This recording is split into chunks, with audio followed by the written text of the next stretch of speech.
Меня зовут Антонина Васильевна Седалищева, я учитель истории обществознания школы АИК ГАГАТА, национальной гимназии, да, и Василина Клементьевна Попова, она у нас также учитель истории и обществознания Саха гимназии, и Сахаяна Алексеевна Хаютанова, она сидит на регистрации, она учитель истории тоже АИК ГАГАТА, и Гаврил Гаврилович, он у нас с вами учитель истории из Саха гимназии, да.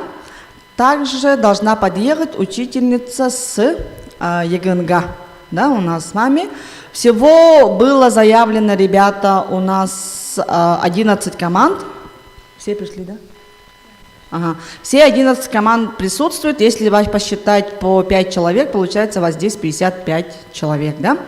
И мы с вами сегодня начинаем впервые, да, вот вы первопроходцы, прям, да, как наши многие начинали как раз с Якутска, помните, да, первопроходцы освоения Дальнего Востока и Сибири. То же самое вы сидите на их месте, получается, вы первопроходцы в игре, которую мы назвали «Первая городская интеллектуальная игра для школьных команд по истории Якутии», да. И мы взяли, чтобы это будет же продолжаться каждый год, да, и поэтому мы взяли, что в этом году мы взяли период истории Якутии с древности до 18 века, да, и такая тема была заявлена, она у нас приурочена ко Дню Республики, которое было 27 апреля. Мы, конечно, понимаем, что у нас во многих школах нету, да, истории Якутии, там ни предмета, ни кружка, но мы как раз здесь собрали людей, которые желают узнать, да, даже если вы не знали, вы что-то узнаете новое, а если, соответственно, знаете, вы покажете сегодня свои знания, да, поэтому мы сегодня с вами интересно поиграем, да, у нас с вами будет, давайте ход игры сперва я расскажу, в принципе, вам всем было отправлено, наверное, вам учителя, в принципе, объяснили, да, она у вас будет проходить в формате квиз игры.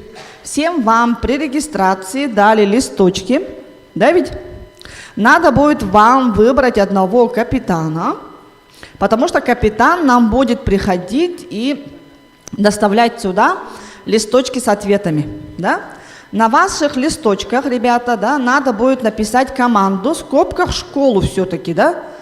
Дабы мы, члены жюри, сидящие здесь, да, разбирались, какая школа, хорошо?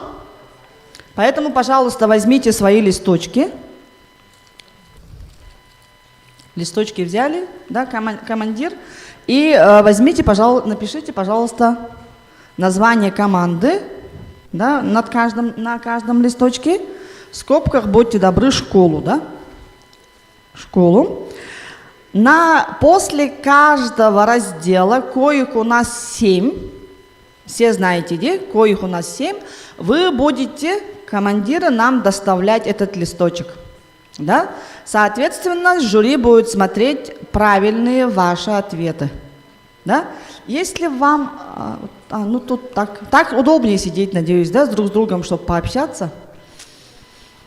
Там были столы, иди на стуле, да? Что теперь? И на этих листочках после ответа каждой команды вы должны нам, будут заданы вопросы на экране.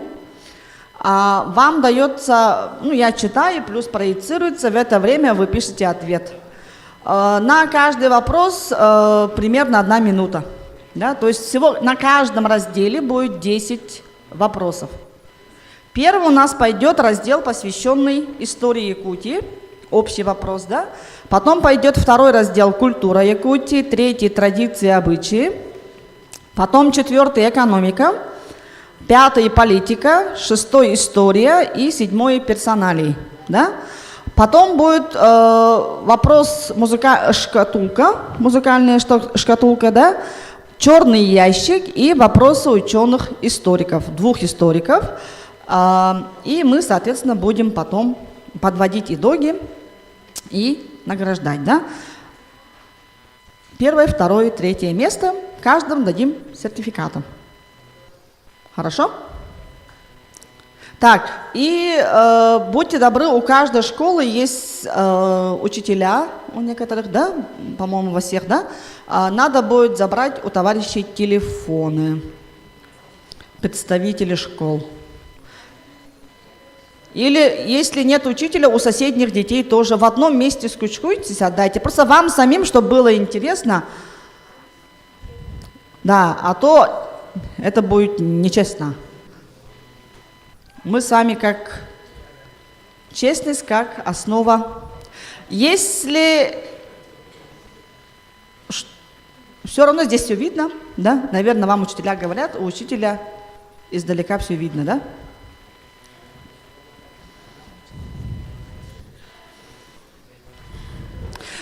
За каждый правильный ответ даем 1 балл. То есть у вас будет, получается, максимальная сумма, да, баллов за ответ у вас будет 10, потому что там у вас 10 строк, да, ведь? Дайте мне, покажите эту духу. Вот вам дали клиперы, да? Тут пишите сразу ответ. Хорошо? Все. Всего 7 разделов и 10 вопросов. Ну вот, можете вот, да. Всего будет 70. Они некоторые повторяются, потому что период достаточно маленький мы взяли. Да? Потом, честно говоря, мы думали взять археологию, не брать археологию. И поэтому некоторые такие сложные вопросы мы отсекли. Сперва мы хотели там по полной программе, чуть ли не первый курс исторического факультета, потом поменяли. Да? Так, ну давайте начнем. Все готовы, мозги в кучу собрали, да? Нет, да. Собираем мозги в кучу. Так, ну и...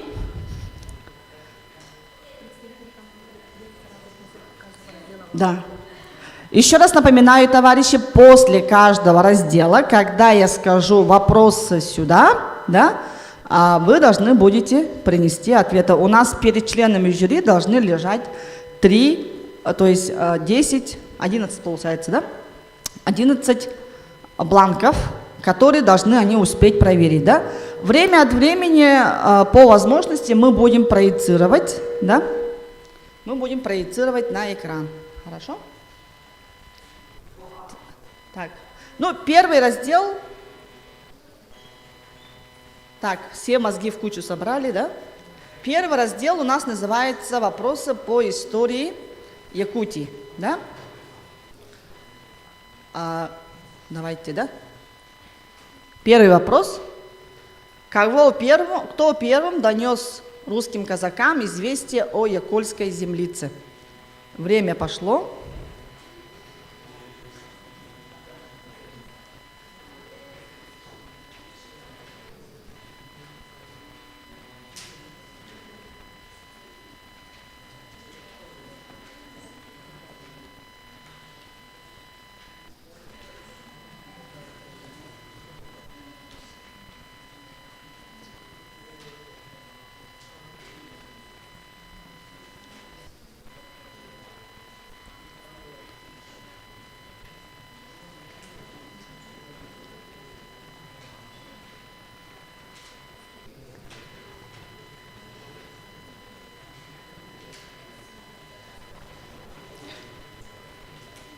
Это имя надо написать, да? Все?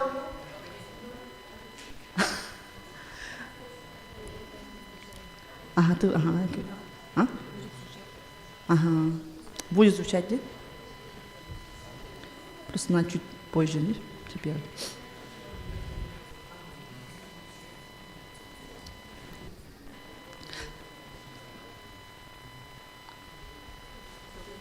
Так, у нас время. Все. Второй вопрос. Первыми казаками, вступившимися на территории гор Якутии, да, река Вилюй, да, является отряд во главе с кем?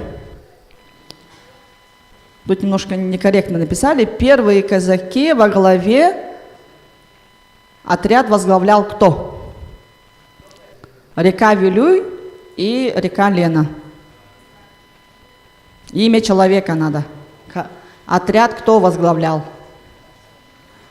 Как его зовут, да?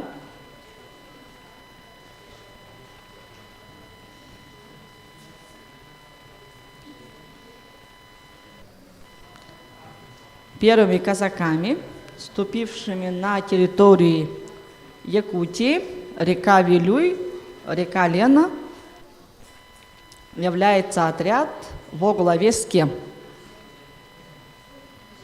Именно руководителя этого отряда надо назвать. Потому что историю внесен он, да, его имя. 23 секунды. 20 секунд осталось.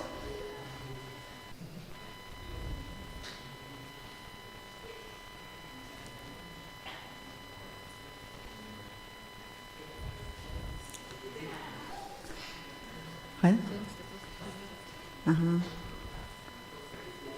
Так, все. Время. Третий вопрос. Кто основал Ленские остроги и в каком году? Ну, это быстро, да, наверное. Даже нам не надо, наверное, 1 минуты. До 10 посчитаю, напишите, да? 1, 2, 3, 4, 5, 6, 7, 8, 9, 10. Написали? Ну, потому что вы прям с детства знаете, да? Так, 4-й вопрос. Первые воеводы Якутска. Тут надо думать, да?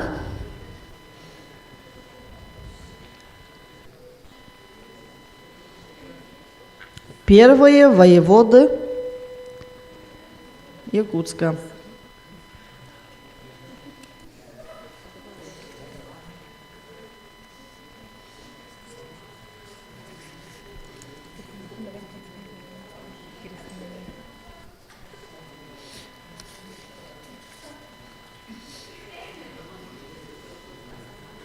Глебов, Киров.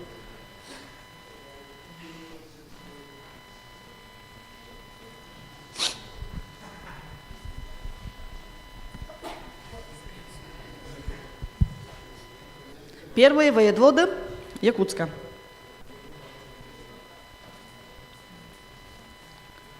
Ну, такая маленькая подсказка. Воеводы, их значит 2. Так, время. Следующий вопрос.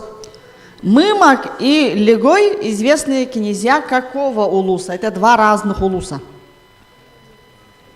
То есть вы ответ пишете: Мымак князь такого-то улуса, Легой князь такого-то улуса. Мымах пишут, да, тут 2 как бы разные.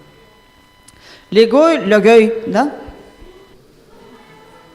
Известные князья какого улуса? Вы пишете улус. Мы не просим названия Аласа, там, Наслега, да? Мы просим именно улус. Ответ: Мымах - князь такого-то улуса, Легой - князь такого-то улуса.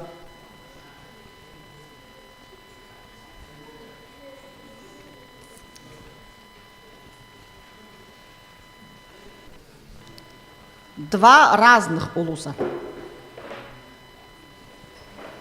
Спасибо большое.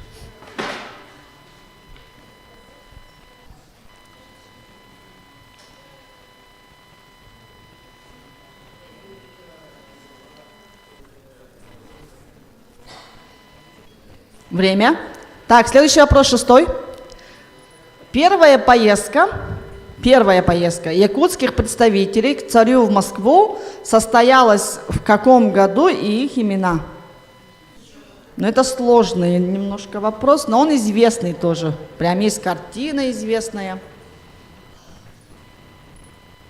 Первая поездка якутских представителей к царю в Москву состоялась в каком году и их имена?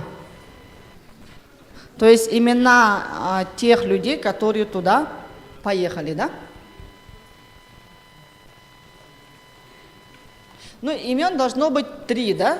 Но если там одного знаете, это уже хорошо, да?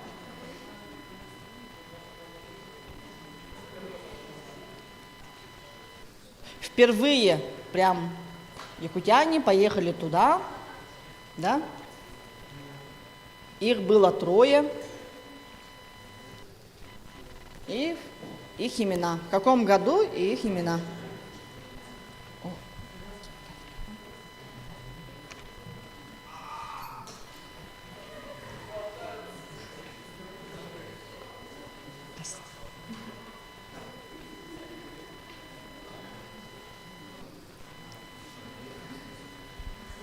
Время. Следующий вопрос.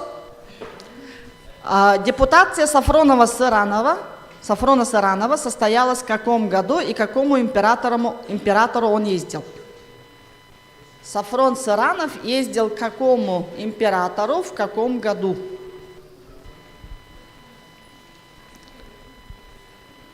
Сафрон Саранов в каком году к какому императору ездил?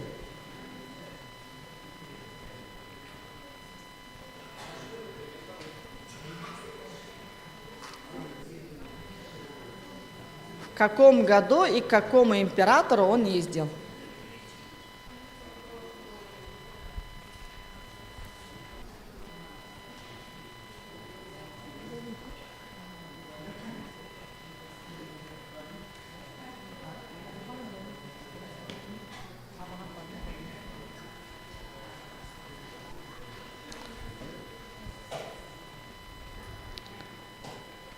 Так, Сафрон Саранов ездил в каком году к какому императору?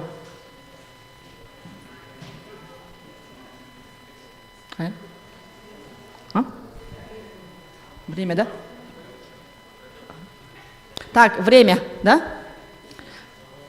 Так, следующее. Депутация Алексея Аржакова в Санкт-Петербург состоялся в каком году и к какому монарху, то есть императору, он тоже ездил? Теперь Алексей Аржаков. По-якутски будет Сехен Арджаков, да? Санкт-Петербурга. Қассаллаққа бар бұдай, онна қанлық рақтағаны күттірі, император күтті көстері. Сехен Арджаков или Алексей Аржаков в каком году ездил в Санкт-Петербург и какому императору был на приеме? Ну, вы знаете его известный план о якутах, да?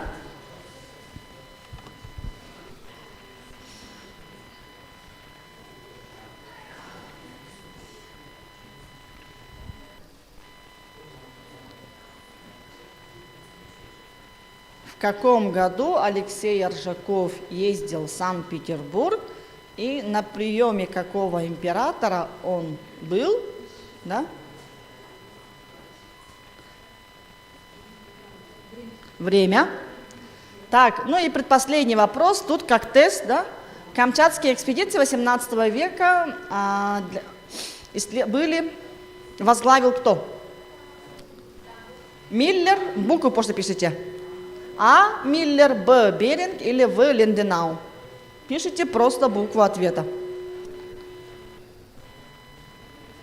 Камчатские экспедиции 18 века. Цель была поставлена исследовать Сибирь, Северный Ледовитый океан, северную часть Тихого океана, да? Открытие новых земель. И эту экспедицию возглавил кто? Их было две.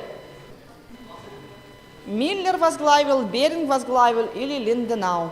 Вы пишете букву, да? А, Б или В.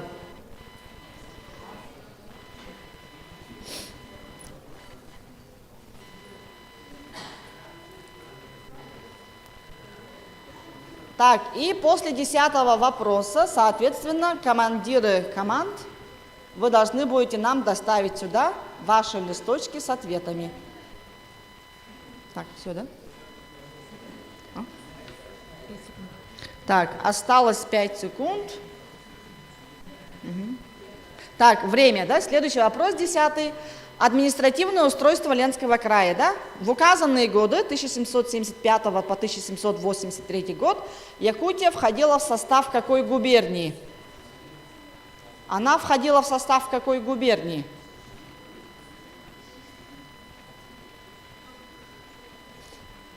А? Ага.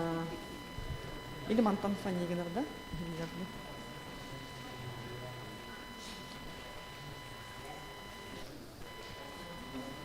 С 1775 по 1783 год Якутия входила в состав какой губернии? Так, одна команда уже принесла свой ответ. Те команды, которые ответили, можете уже свои ответы донести сюда. Угу. Вот здесь положение было написано до 18 века. везде, всюду. Ага. А почему здесь есть другие века? Какие века есть? Все, 18 век. Ну, написано, вот, смотрите, как то, что вы отправили. До 18 века написано. А здесь есть и 18, и 20 века. Почему? 20 не Или, ну, на 19 конец, пускай сюда.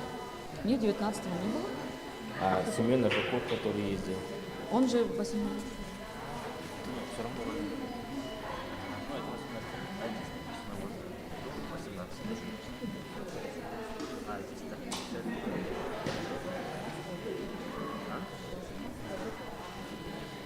Нет, так до 19.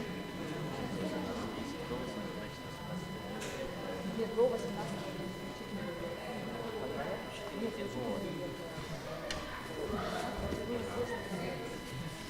Так, Получается, он все манет плохо, то есть совсем нет. Тут есть уточнение, ребята. Это какая школа? на разделе... Когда там стелите, просто сверху напишите историю, сюда принесите. Ага. Где? Где ваш ответ?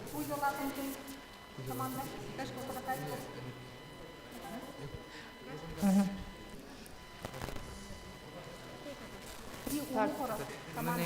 Разделе... Улукора. Улукора команда Кича. Божила. Ребята, вы пишете заявленные команды. По разделам. Указанный раздел у вас там есть. Идет культура. Да. А там тогда напишите экономика, хорошо? Которым. В ваших бланках все разделы написаны, поэтому будьте добры.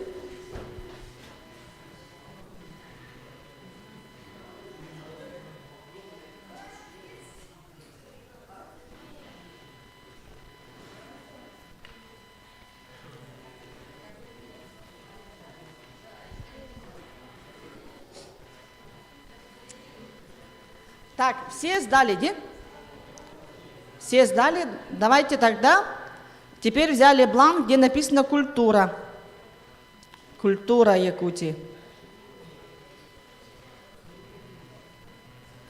Культура Якутии.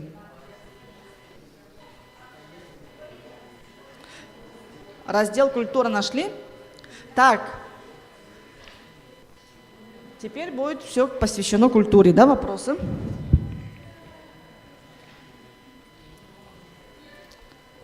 Так, начнем, да? Так, ну давайте, 1, 2, 3, 4, 5. Начинаем, да? Первый вопрос. Как звали в якутской мифологии создателя мира?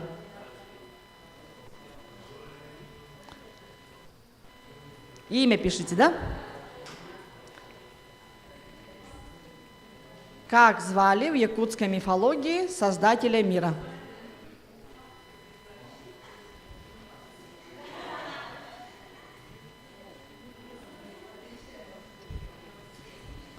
Қолдау. Ой.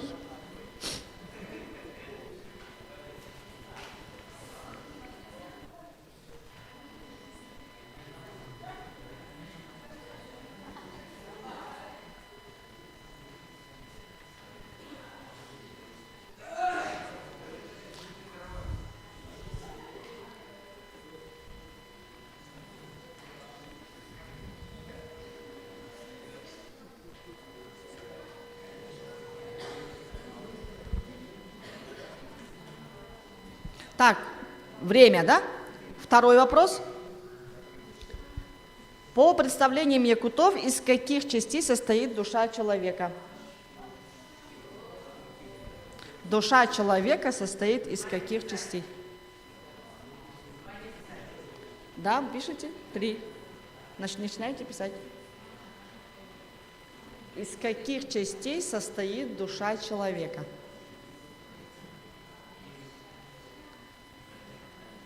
Подсказываю, да, 3. И вы должны написать название.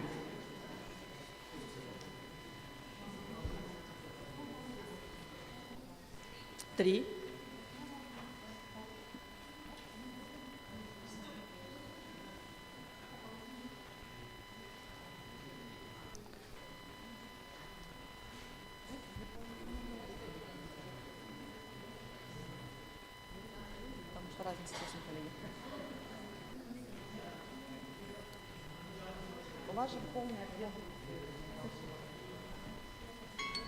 Так, время.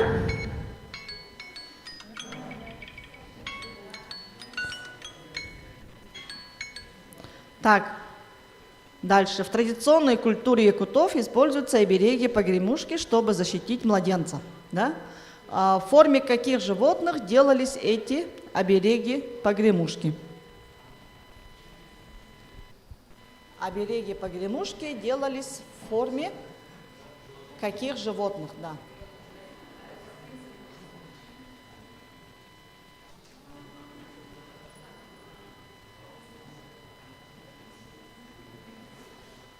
Обереги-погремушки делались в форме каких животных?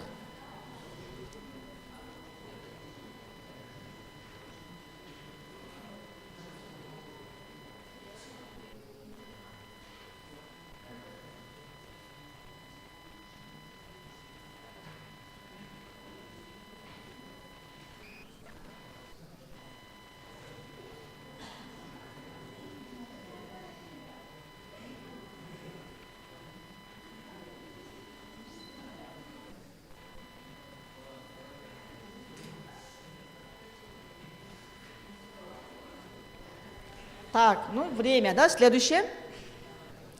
Все детали шаманского костюма мог ковать только кузнец, получивший свой дар от божества, покровителя кузнецов. Вопрос, как звали покровителя кузнецов? Как звали покровителя кузнецов?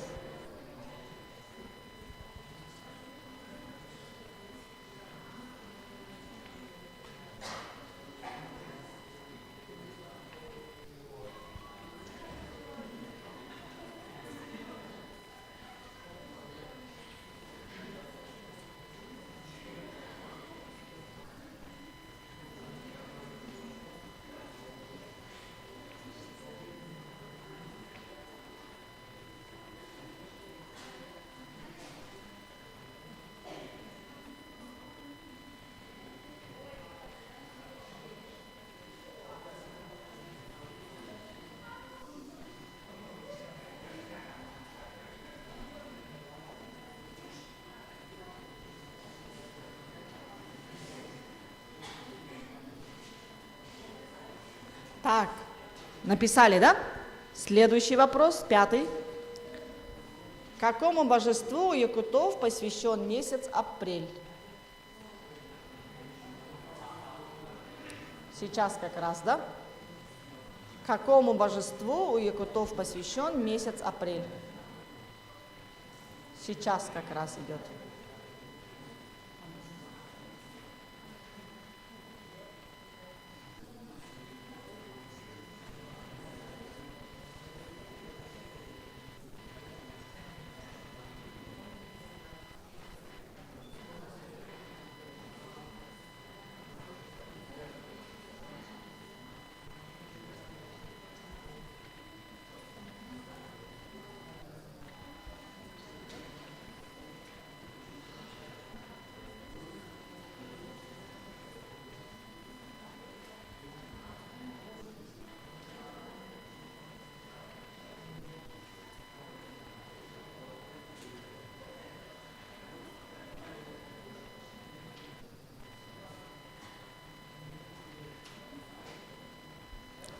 Так, время. Следующий вопрос. Кыстык, сайылык, отор – это что? Кыстык, сайылык, отор – это что?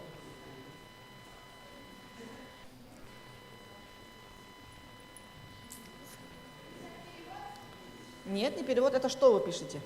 У якутов это что? Переводить не надо.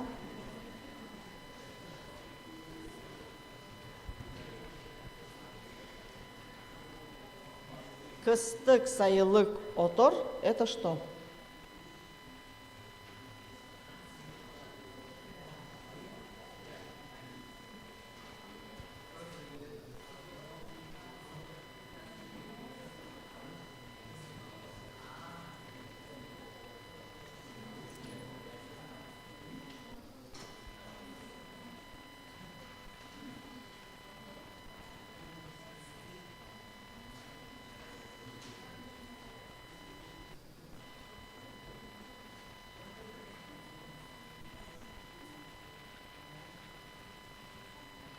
Так, все, время.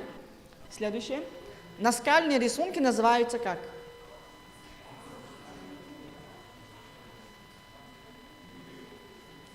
Наскальные рисунки называются как? Ну, общепринятые понятия, да?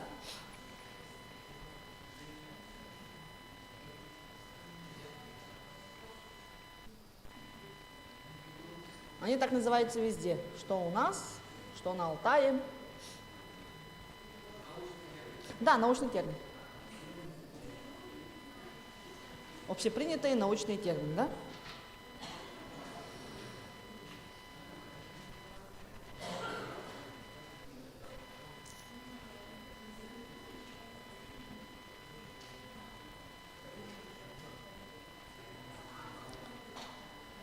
Так, скоро перейдем. Так, написали, да? 8 вопрос. В 18 веке в Якутии появились какие школы? Одним из основателей этой школы был Витус Беринг. Ну, ребята с 7 класса это точно знаете, потому что эту тему вы изучаете, да? 8 класса. 8 класса точно знаете. Потому что эту тему вы изучаете. Но в самом вопросе есть подсказка, да? В 18 веке в Якутии, ну, якутске, да, появились какие школы? Одним из основателей этой школы был Витус Беринг.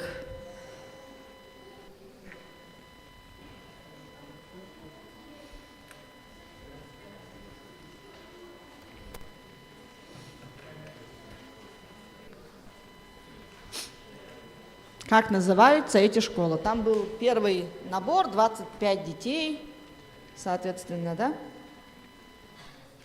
Ну и она проработала свыше 30 лет, эта школа.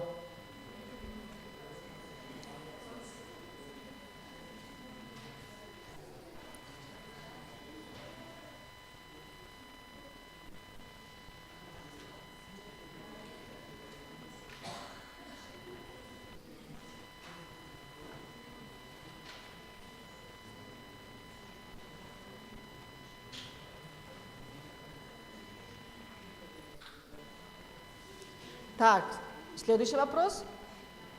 Известный ученый-историк, участник Камчатской экспедиции, автор труда «Описание народов Сибири». Известный ученый-историк, участник Второй Камчатской экспедиции, автор известного труда, да, «Описание народов Сибири». Ну и сейчас многие его используют, да, для изучения Якутии того периода.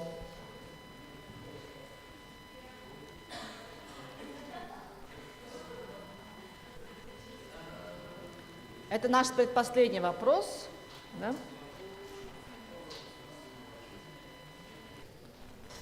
Надо написать имя историка, да? Так, ну и последний вопрос. Этот спектакль посвящен какому мореплавателю, участнику Камчатской экспедиции? Наверное, многие смотрели, да, потому что очень интересный и красивый спектакль.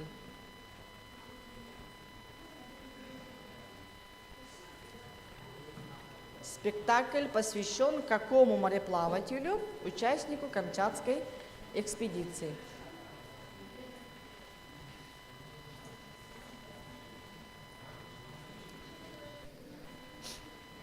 Это муж с женой, они приехали, да, и потом нашли, к сожалению, концовки их жизненного пути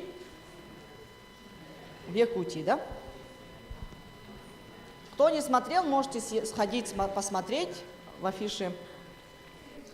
Это был наш 10-й вопрос. Надо написать фамилию, да, того человека, семье которого посвящен этот музыкальный спектакль. А вот вопрос, да, 10-й. Этот спектакль посвящен мореплавателю, да? Про Беринга, да, был уже вопрос? Нет, это не про Беринга.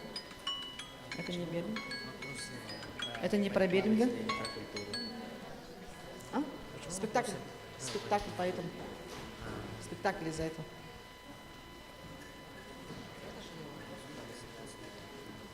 Вопрос 18 век, 1780. Камчатская экспедиция 18 век.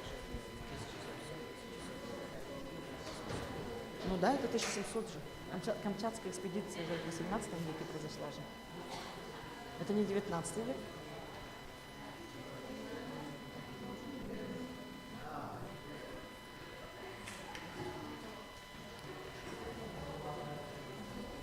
Так, и у нас следующий пойдет раздел традиции и обычаи, да, народов Якутии.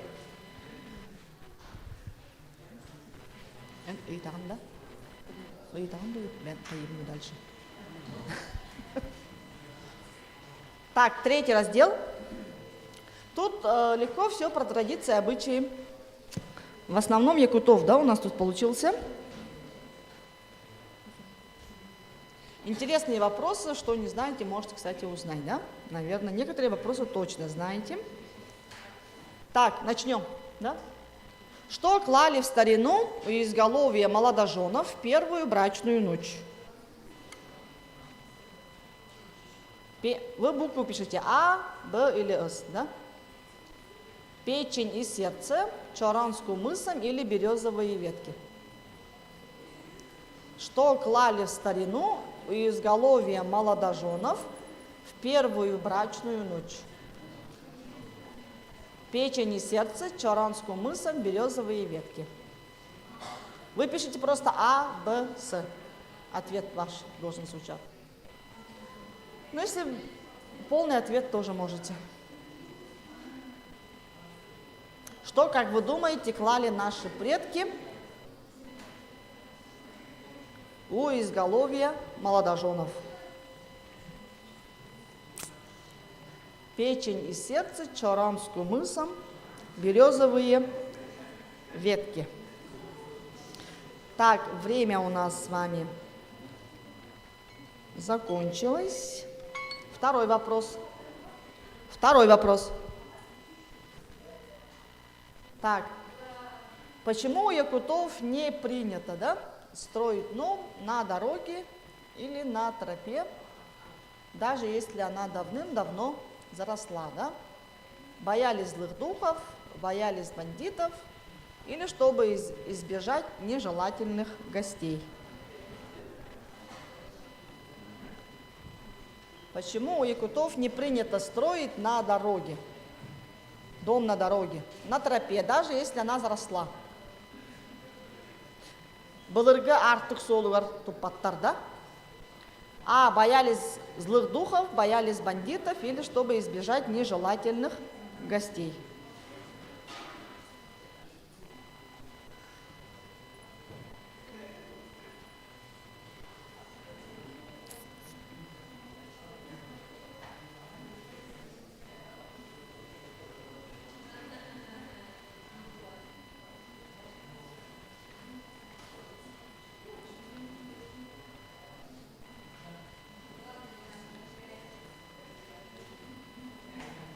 Почему у якутов не принято строить дом на дороге или на тропе, даже если она заросла? Боялись. Так, время. Следующий вопрос.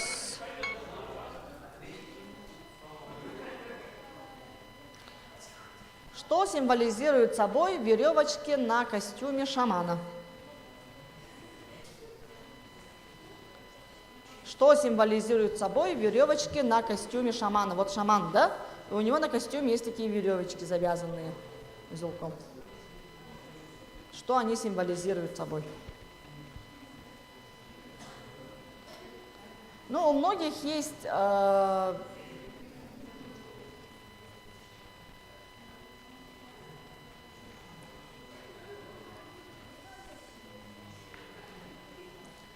что символизирует собой веревочки на костюме шамана. Что бы оно могло символизировать? Можно вспомнить, да, шаман это кто? И исходя из этого вспомнить, да? Так, время у нас закончилось. Следующий вопрос. В каком месяце по якутскому поверью не справляют свадьбу и новоселье? В январе, в марте, в феврале, в июле, в марте, в мае. Тоже пишите ответ ваш. А, Б, С. Сақалар қаннық ыйга сыбай балаваттары, онна хаңа жеға көхін кетбеттері. Ол ыйдары кухаған ыйдарын аттыларда қаннық ый. Январь, март, февраль, июль или март, май.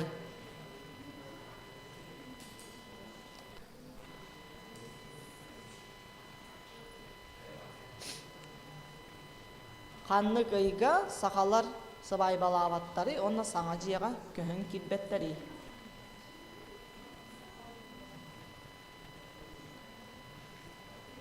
В январе, в марте, в феврале, в июле, в марте и в мае.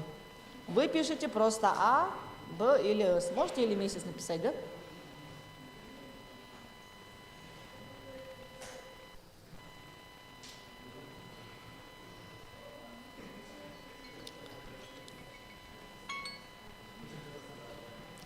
Так, следующий вопрос.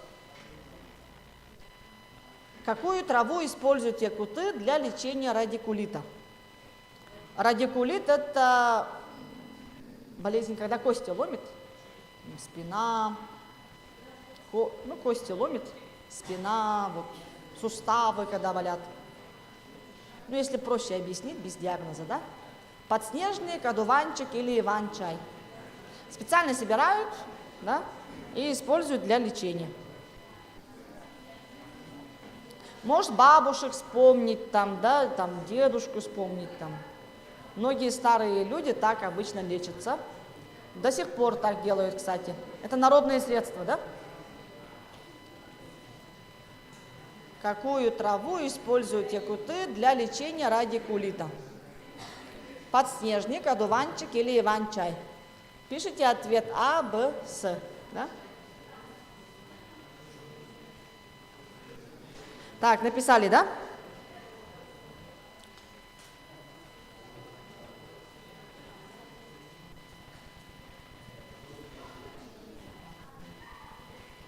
Можете вспомнить там свойства, да? Подснежник, одуванчик или иван-чай используют.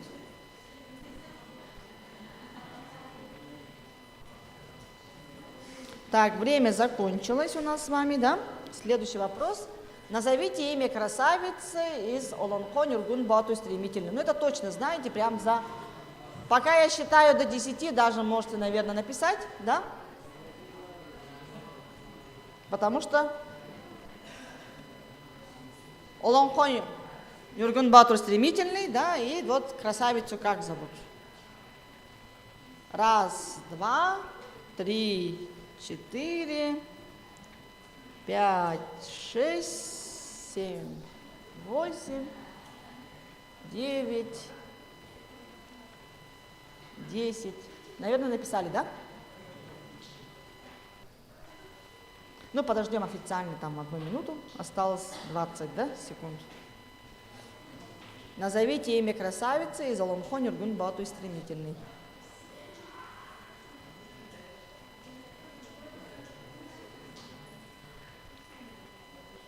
Так, ну время у нас с вами истекло. Следующий вопрос. Это вот немножко посложнее, да? К какой группе языков относятся эвенский, эвенкийский и якутские языки? Группа языков, да, вспоминаем? И к какой группе языков относится якутский? А? Нет, они разные группы. Ну, подсказку сделаю, эвенский и эвенкийский относятся к одной группе языков, да?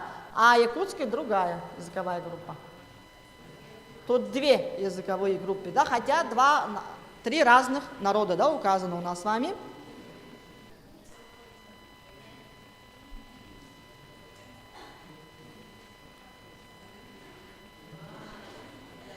Языковые группы пишите, да?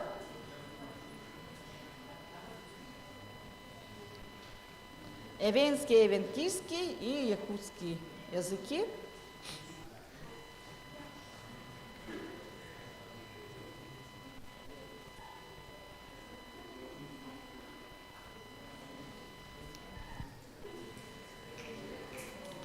Так, время у нас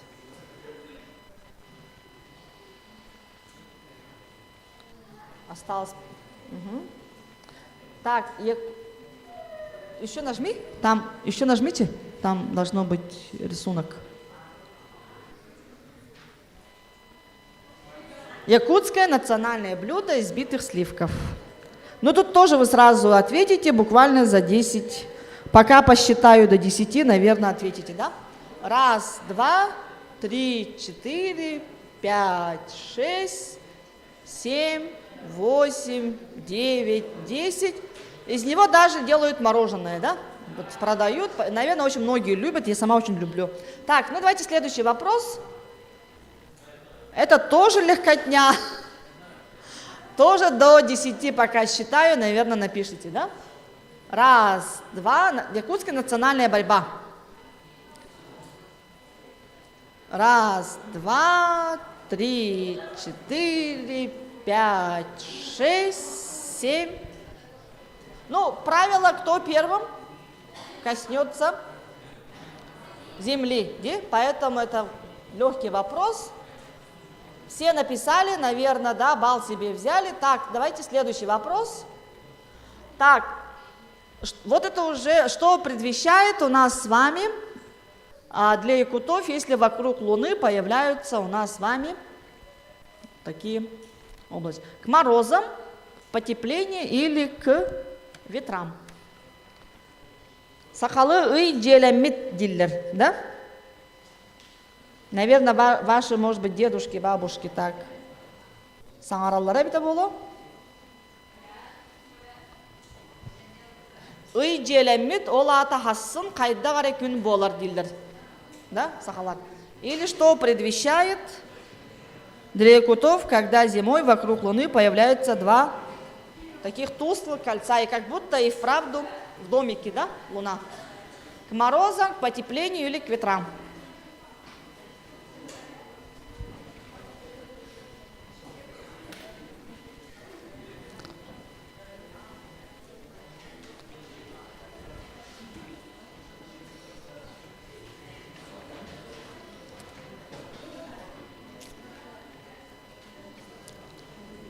Так, сдаем работы. И сейчас у нас с вами будет раздел «Экономика», да?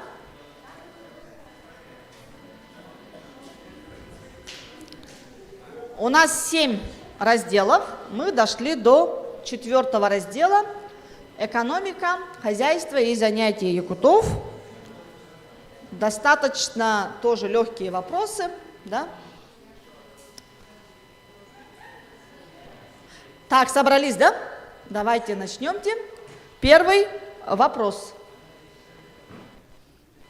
Вот надо тут читать. Это очень долго. Оказывается, проецирование на экран тут не очень хорошо, да? Так, здесь речь идет у нас с вами про... Сейчас я вам скажу. Пока не нажму, да?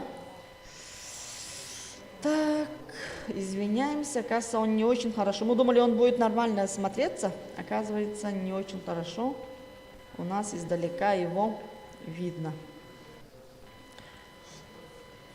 Так, вопрос звучит таким образом, да? Здесь написано про воспоминания, ну, не воспоминания, а исследования, да, Сафронеева. В рассматриваемое время экономические связи якутов с эвенами, эвенками и юкагирами продолжались в форме обменной торговли. То есть они обменивались, да? Но наряду с ними, со времени включения Якутии в состав русского государства, она была втянута во всероссийский рынок. Якутия была втянута во всероссийский рынок, да? А через него международные торговые связи. Пушные богатства края представляли огромный источник пополнения финансовых ресурсов России. Якутия по сравнению с другими частями Сибири поставляла на рынок наибольшее количество пушнины, которая благодаря своей ценности играла очень большую роль в валютной казне, да, страны. И Якут становится одним из крупных торговых центров Сибири. По свидетельству Сафронеева, это известного историка, да, якутского, который специально исследовал Якутию, по экономике Якутии, да, по отдельному весу в казенной и частной торговле пушниной город Якут занимал ведущее место среди других сибирских городов. Казна завозила разные товары в Якутию, чтобы закупить у местного населения ценную пушнину. Таможенный контроль и высокие пошлинные платы значительно ограничивали деятельность частных торговцев. Но, несмотря на это, главную роль в развитии торговли принадлежала торговым людям. Ежегодно, вопрос, да, они приезжали в Якутск из разных городов России и Сибири. Из Якутска купцы ездили до Кудова ездили купцы. Ну, название у нас с вами местности, да, до какой территории, за пределами, получается, Якутии, ездили якутские купцы с продажей товаров. Ну, продавая товар за пределами Якутии, куда у нас с вами ездили якутские купцы. Ага.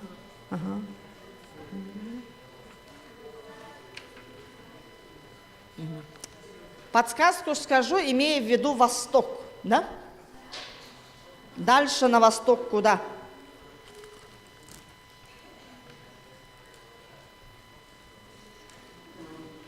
Территориально дальше на восток куда они? Соответственно, у нас с вами завозили товары. Из Якутска купцы ездили на восток куда?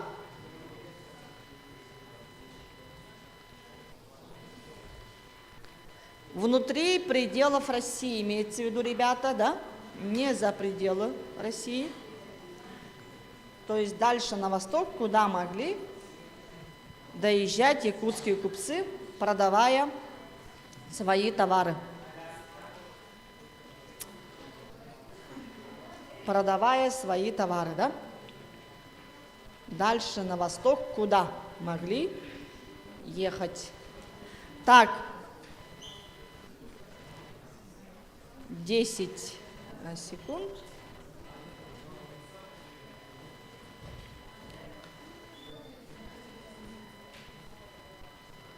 Так, время. Следующий вопрос. Ну, на будущее будем знать, что такой длинный вопрос нельзя, да, кажется. Что изображено? Имеется в виду вот длинная палка, вот. Что изображено? Ну, вот длинная палка. Не банкомат.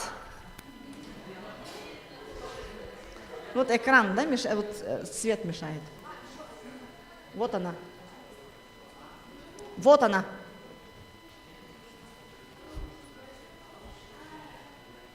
Что изображено? Ну, это фотография с музея, да? И вот что изображено, вот.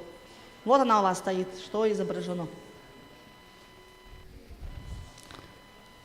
Это относится к хозяйственной, да, деятельности якутов.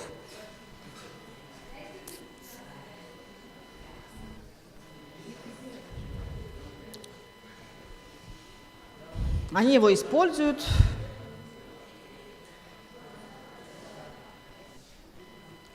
Ну, там много чего изображено. Я спрашиваю то, что вот полуизогнутое, да?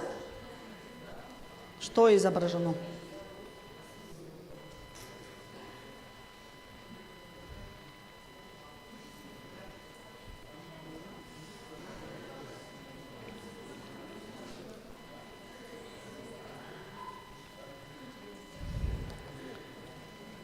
Так, ответили, да? Что же может быть? Относится к хозяйству, да, якутов, к их занятиям, да, якутов.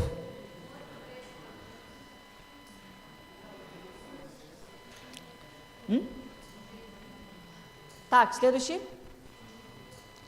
В якутском языке есть такие слова, да?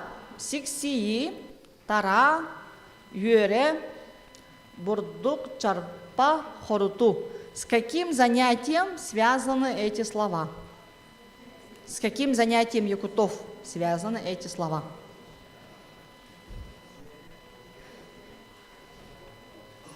Сиксии, тара, юре, арбай, бурдук, чарпа, хоруту. Ну, нам в нем самом уже есть подсказка, честно говоря. В нем самом уже есть подсказка, да? Так, поэтому идемте. Вы пишете просто занятия якутов. Так, написали, да? Так, идемте дальше. 4-й вопрос. В каком районе находится памятник ямщикам Якутии? В Ленском, Вилюйском, Алекминском, Алданском.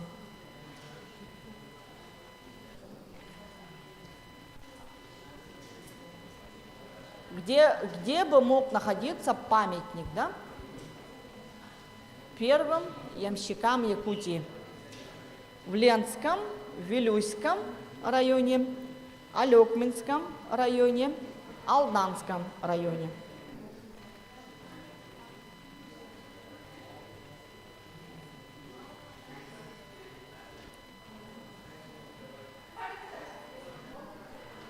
Вы название района пишете.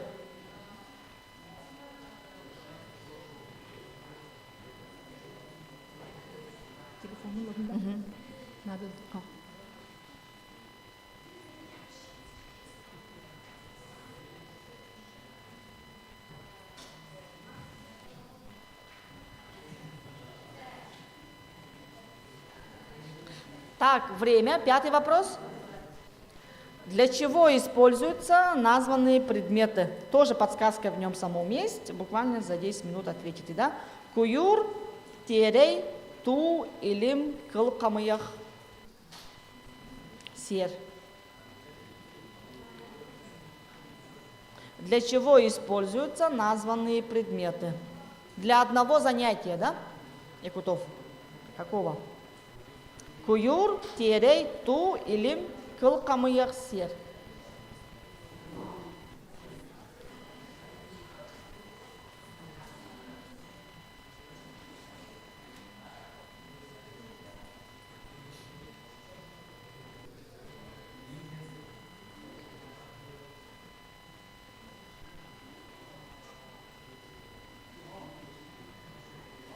Для чего используются названные предметы, да? Куюр, терей, ту, илим, кылкамыях, сер. Вы пишете занятия, да, якутов? Это про занятия идет речь. Так, все, время истекло. Так, 6-й вопрос. Якутский изумруд – это хромдиапсид, да?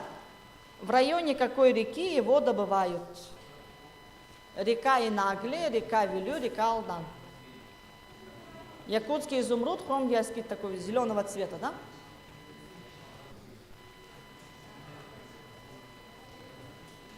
Но это как бы на уже в общем современный, конечно, период, да, но для общего мы его включили.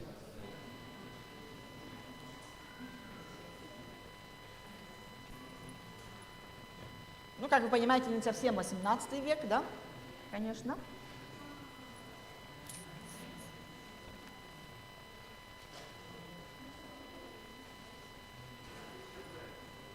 Так, река Инагле, река Вилюй, река Алдан.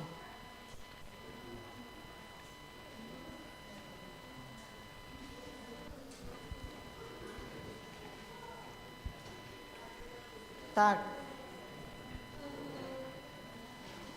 Вы пишете А, Б, В, да? Так, время у нас с вами истекло. Следующий вопрос. Ну, местное население активно участвовало в научных экспедициях 18 века, да, и его вклад был весомым. И, например, вот в Якутии был построен Тамгинский завод. Да? Что делали на этом заводе почти 9 лет?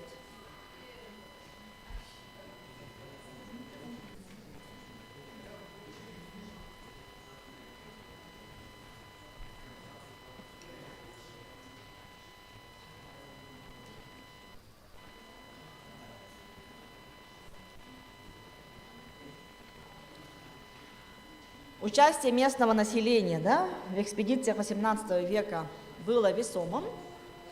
Например, в Якутии построили Тамгинский завод. Вопрос, что делали на этом заводе почти 9 лет? Так, время у нас истекло, да? Следующий вопрос. В каком году проведена первая ясачная комиссия в Якутии? Это сложный вопрос. Тоже в 18 веке, да?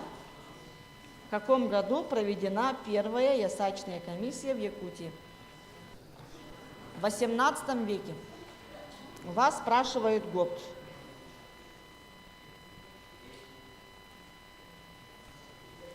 Как там по истории 10 лет, десятилетия разница, да, между ними?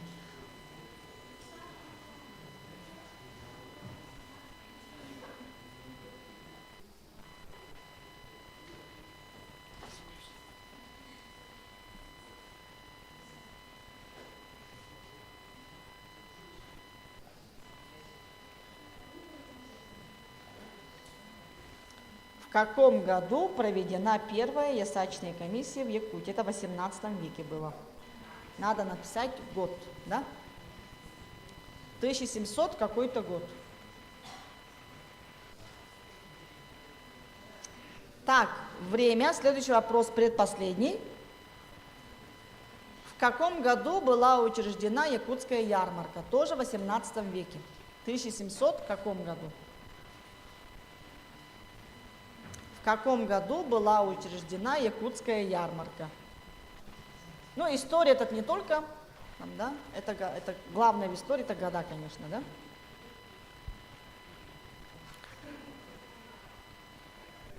В каком году была учреждена якутская ярмарка?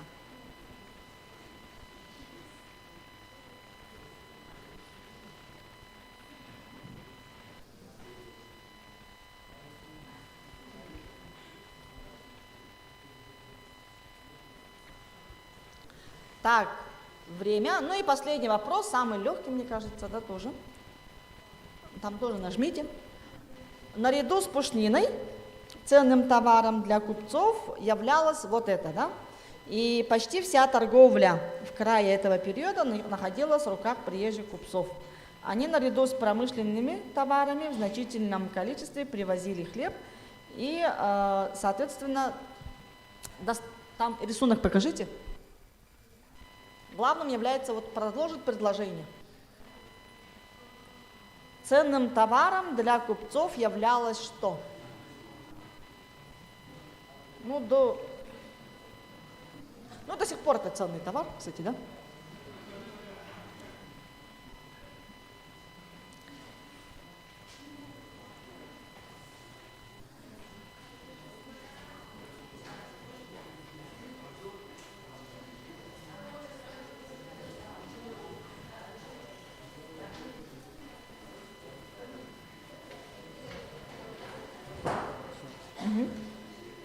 Тамгинский завод, это же и про железоделание.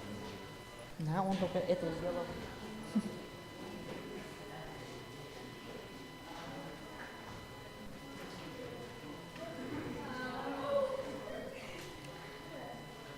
Так, раздел экономика у нас закончилась, и мы дошли, у нас остался 5, 6 и 7 разделы, да? Так, 5 про политику у нас с вами, да?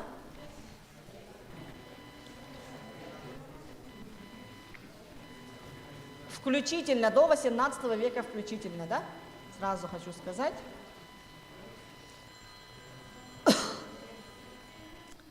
Перерыв хотите, да? Нет, наверное, быстро пойдем. Это квиз, это же квиз-игра, вы должны быстро отвечать на заданные вопросы, да? Так, ну давайте начнем. Вопросы по разделу. Легенда повествует о двух праотцах якутского народа. Два основателя якутского народа. Это вы можете сразу, не глядя, за 10 написать, да, до счета 10. Два имени. Сахалар, дохтарын, да, өбөгелерин екі тихатын хурият. Раз, два, три, четыре, 5, 6, 7, 8, 9, 10. Пишите, да? И считается, что все мы, якуты, происходим или от него, или от другого. А других вариантов у нас с вами нету. Поэтому есть проблема первого предка, да?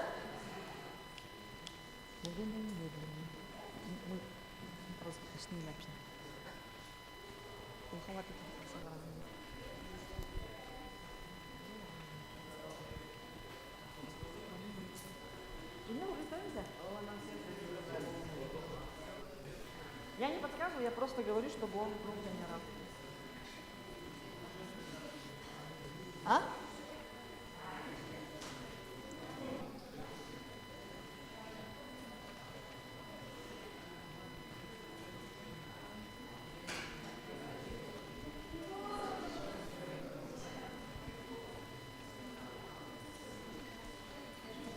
Так, все, да?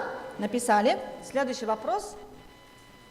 Города-крепости, центры освоения территории Ленского края. То есть из этих городов приезжают к нам казаки, да? Их 3, по идее.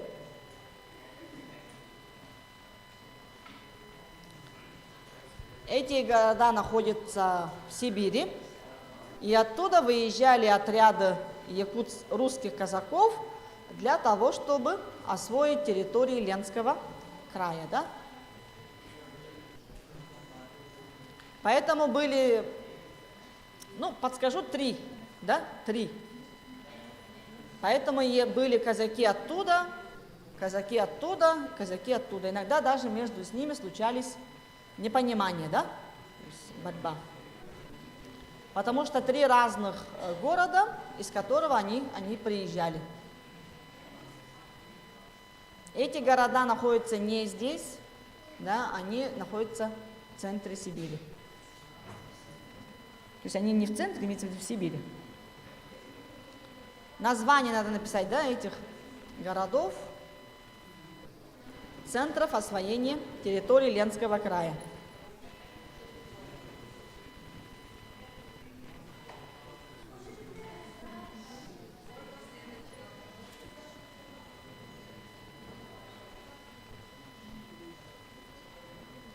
Так, время заканчивается. Давайте следующий вопрос, да? 3. Кого академик Окладников называл якутским царем? Это тоже легкий вопрос, да? Кого академик Окладников называл якутским царем? 1, 2, 3, 4, 5, 6, 7, 8, 9, 10. Написали? Так. Кого называли якутским царем? Окладников называет якутским царем.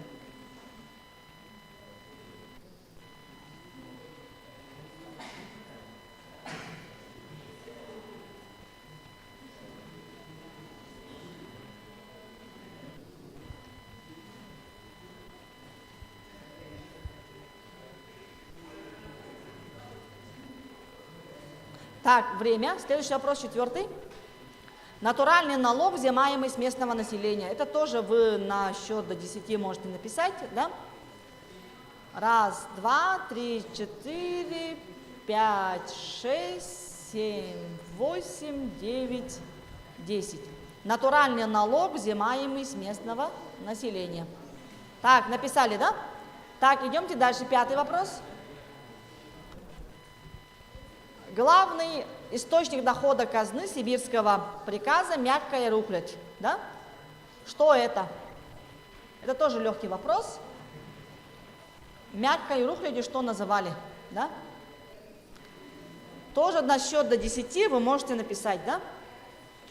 1, 2, 3, 4, 5, 6, 7, 8, 9, 10. Так, написали. Следующий вопрос. Так, кого называют инородцами? Кого называли инородцами? Тоже легкий вопрос. Ну, был прям, ну, это вопрос, терминология была введена, по идее, в 19 веке, да, но часто используется сейчас, когда обычно речь идет о народах, да. И народцами кого называли?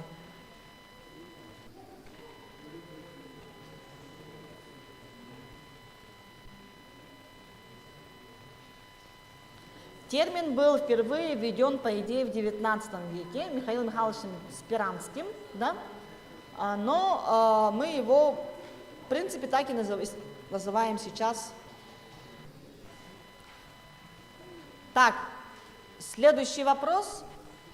Рыбий зуб пользовался большим спросом за рубежом. Что это? Как раз это и собирали у северных народов. Рыбьим зубом что называли?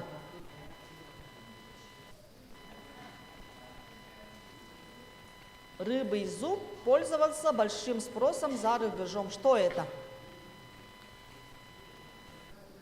Ну, это собирали, покупали у северных народов, да?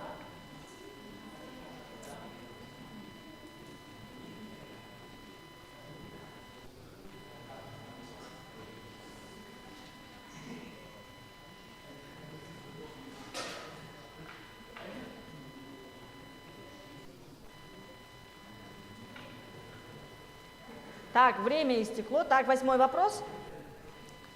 В 1635 году сибирские казаки под предводительством Бекетова основали небольшой острог на юге Якутии. Сейчас это город как называется? Как Санкт-Петербург? Это же на юге Якутии же.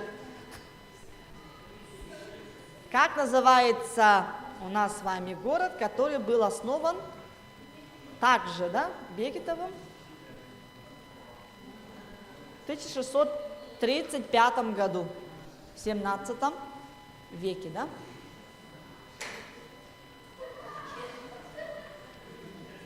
Ребята, в 1635 году основан этот город, основатель Петр Бекетов, находится на, на южной части, да, Якутии. Это сейчас какой город?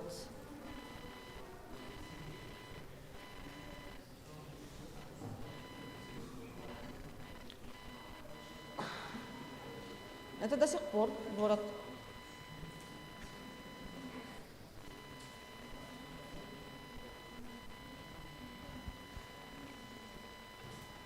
Так, время. 9-й вопрос, предпоследний вопрос, да? Кого называют аманатами? Аманаты это кто? Вы пишите ответ, да? Есть прям фильм, кстати, да? Да, от этого происходит фамилия Аманатова, да? Но аманатами звали кого? Аманат. Есть прям фильм, по-моему, в этом году вышел, да?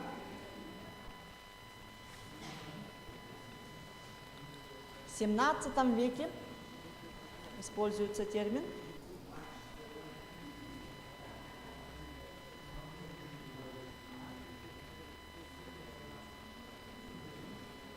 Так, ну и последний вопрос. Так,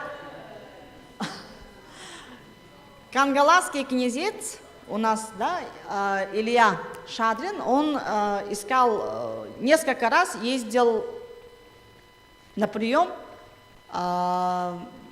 императору. И он единственный из вот, депутатов якутов, который встречался аж с 3 императорами, да, на рубеже 18-19 веков. С какими 3 императорами он встречался?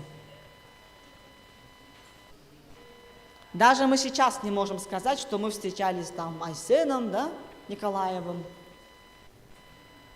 Это вопрос тоже как бы вне, да, вот на стыке получается 19-го, поэтому я у вас тут год не спрашиваю, мы спрашиваем, с какими 3 императорами, как вы думаете, встречался кангаласский князец Илья Шадрин. По летописным данным, да? Информация об этом есть у нас в томе, да, во 2-м томе истории Якутии.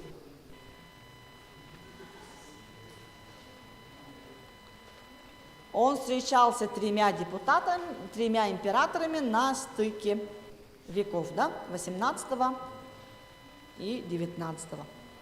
Это был последний вопрос из раздела, посвященный у нас с вами политике.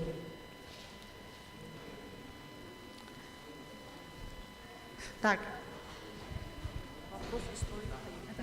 Так, давайте еще сейчас послушаем вопрос историку. Да? Вопрос историка. Известный историк.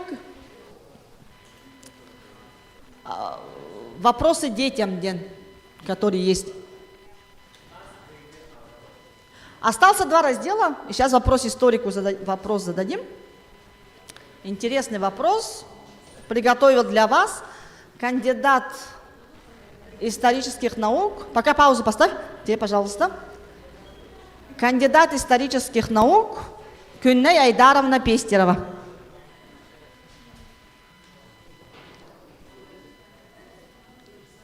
Так, сначала.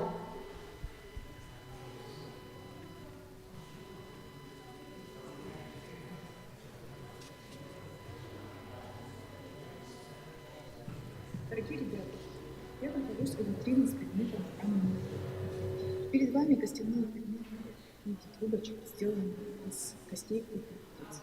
Как вы думаете, для чего они использовались и как они назывались? Дорогие ребята, я нахожусь у витрины с предметом каменного века. Перед вами костяные предметы в виде трубочек, сделанные из костей крупных птиц. Как вы думаете, для чего они использовались и как они назывались?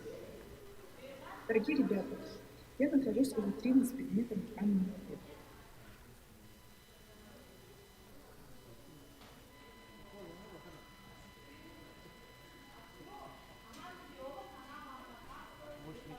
Спрашивает, для чего используется это?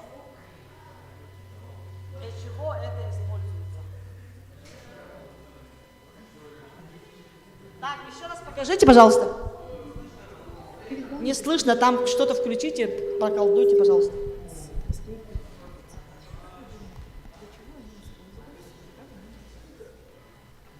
Дорогие ребята, я нахожусь у витрины с предметом каменного века.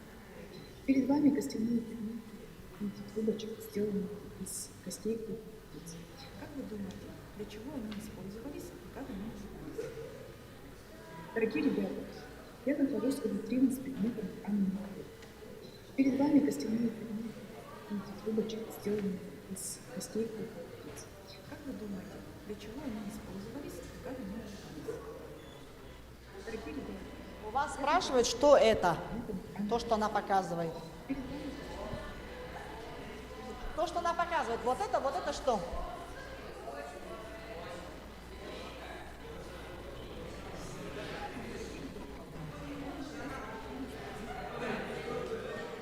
Так, первый ряд. Какой вариант есть у вас? Что это показывала? Күнней Айдаровна. Что это? я нахожусь у витрины с предметом каменного века. Перед вами костяные предметы в виде трубочек, сделанные из костей крупных птиц. Пока я не слышу правильного ответа. Инструмент для шаманов. Так, близко. Набор для шитья, вязания и кожаные делать из пушнины что-то. Я нахожусь у Перед вами костяные Ура! Так, молодому человеку подарим. Бери, бери, входи. Молодого человека, сейчас спросим, как его зовут, да? Молодой человек в бейсболке. Как вы думаете, для чего они использовались? Как они Игла была? Игла. Это игольница, туда кладут, иглы, куда кладут, иглы были показаны, и игольница. Так, молодому человеку мы дарим подарок.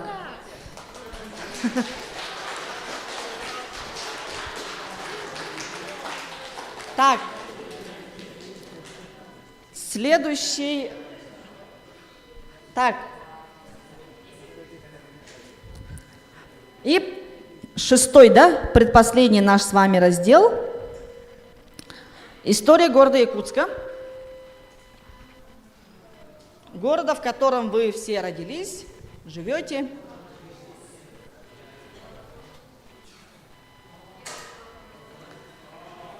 Так, давайте.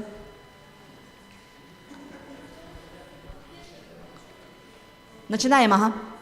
Так, вытаскиваем все листочки, где у вас написано «История города Якутска», да? Какие цвета на флаге города Якутска? Да. Цвета на флаге города Якутска.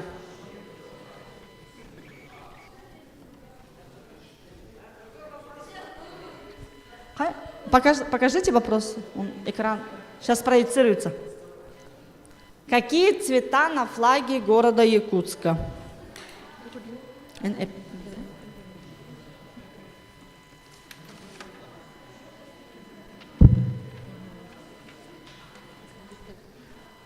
Надо написать название цветов, которые вы помните на современный.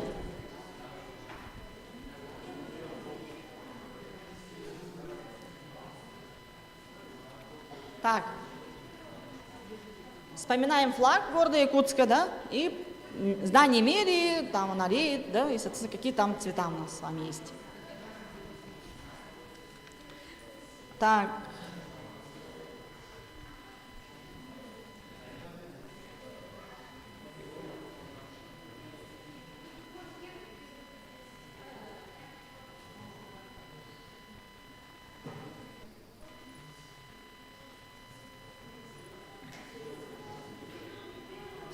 Так, давайте. Цвета написали, да? А теперь следующий вопрос. Так, ой, тут у нас о каких событиях идет речь, да? В данном историческом источнике. Это из записей получается у нас, да?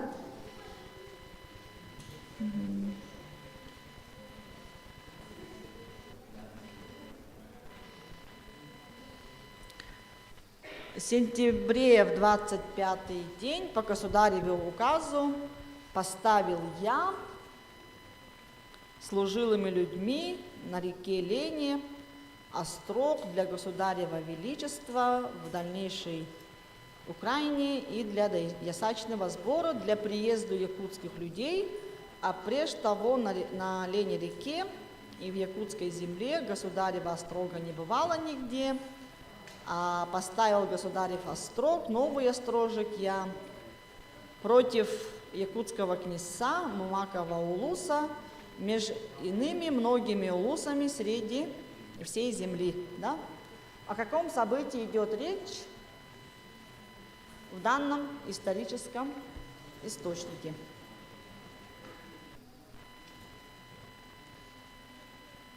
Надо написать именно какое событие, да? Это прям письмо, да, которое есть в реальности.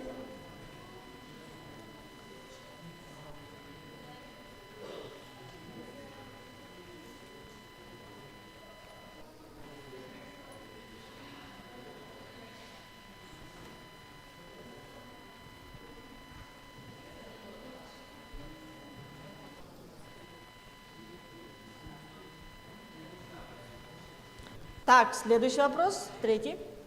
В каком году якутский острог перенесли на новое место, на долину Туймада?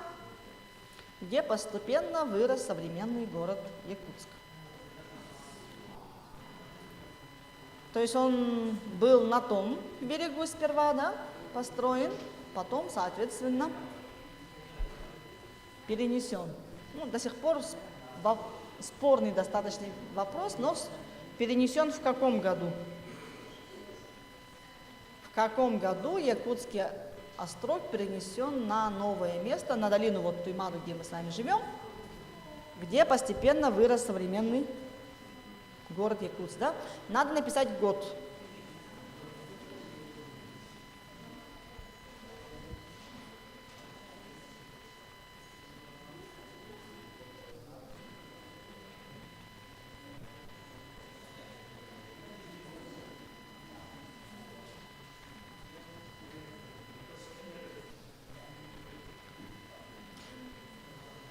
Так, время. Следующий вопрос.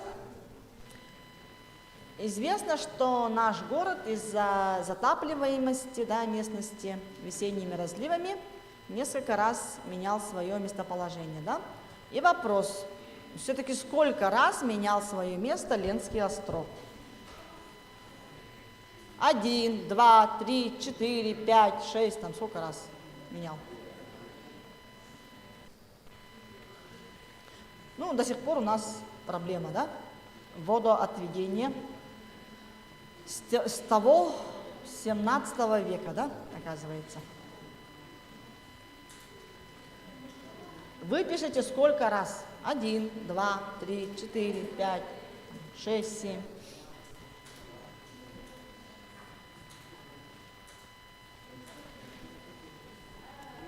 Так, время. Следующий вопрос. Что было изображено на первом гербе города Якутска 1635 по 1938 год? Это первое упоминание сюжета, затем закрепилось в гербе не нашего города, а в гербе города Иркутск.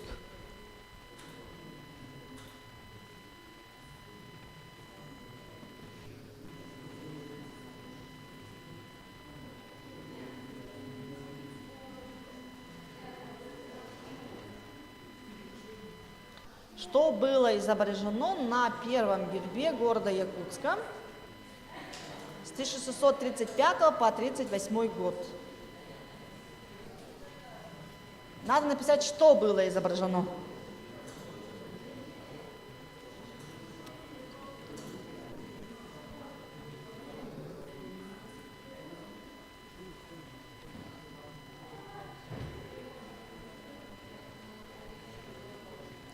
Так, время. Следующий вопрос.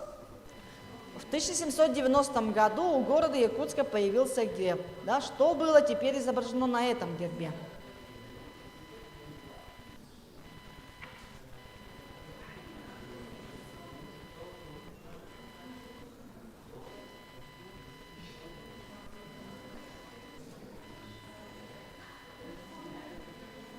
В 1790 году у города Якутска появился герб.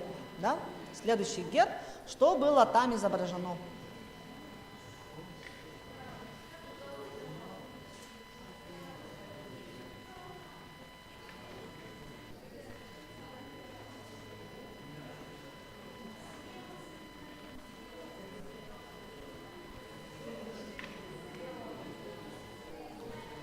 Так, следующий у нас вопрос, 7. В 1707 году воеводами построено первое каменное одноэтажное здание в Якутске.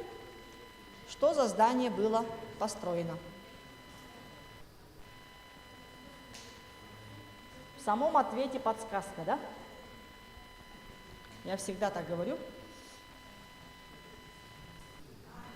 Логично можно догадаться, да?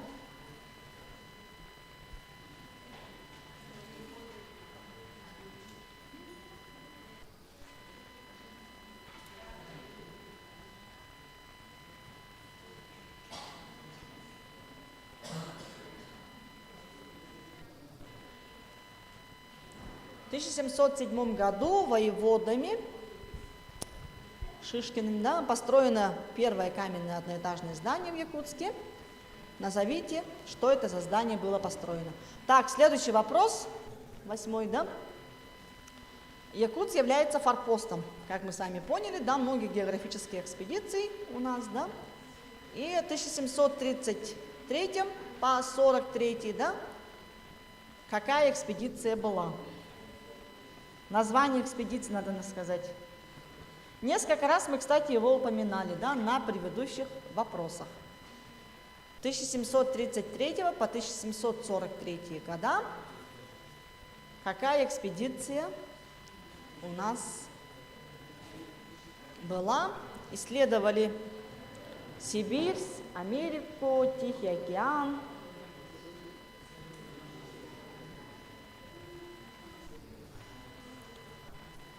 Несколько раз мы, вот, когда задавали сейчас вопросы, она была упомянута. Прям одному и к тому же возвращаемся, да? Название экспедиции надо написать.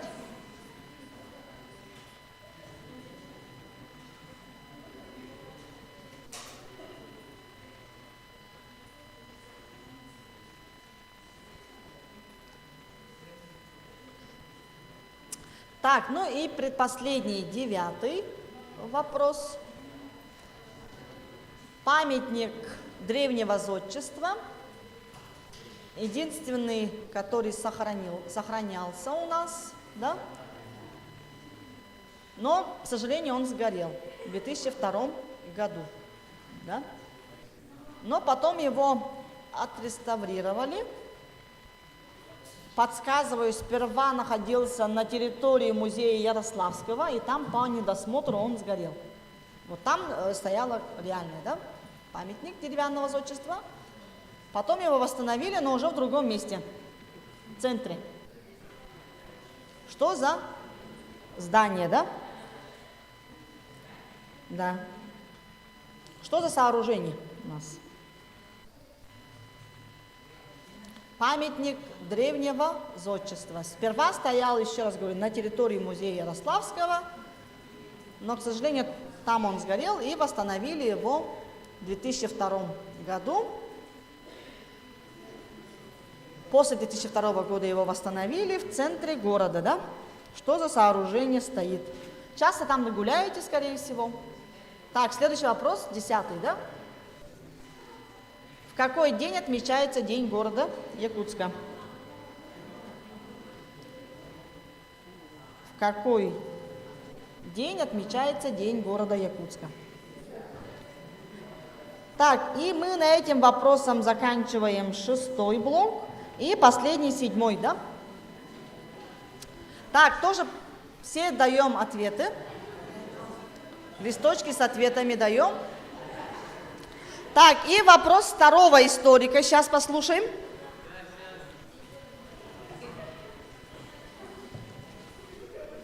Второй историк тоже вам отправил свой вопрос, да? Он кандидат исторических наук, Васильев Айсен Данилович, да? И он вам задает, в принципе, когда я сказала, что это будет 7-8 класс, он сказал, маленький оказывается, поэтому он задал, мне кажется, достаточно простой вопрос. Вопрос историка, да, там, по-моему? Но мы попытаемся его услышать. Здравствуйте, дорогие дети. Назовите, пожалуйста, как звали внука знаменитого Таганрохана, одного из организаторов якутской депутации, царю Федору Алексеевичу. Здравствуйте, дорогие дети.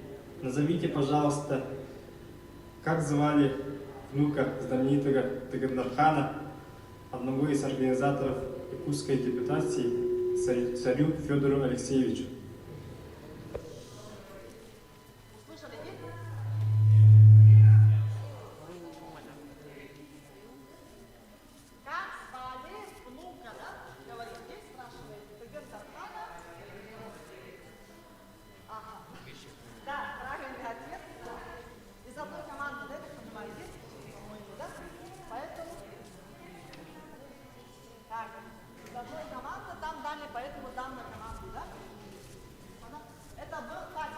Пожалуйста, включите.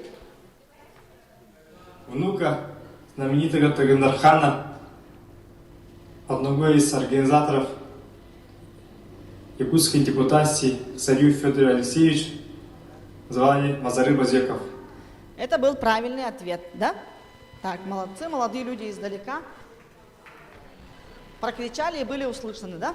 Так, перед вами был кандидат исторических наук Васильев Айсен Данилович. Он сотрудник ИГИ, занимается темой Северного морского пути.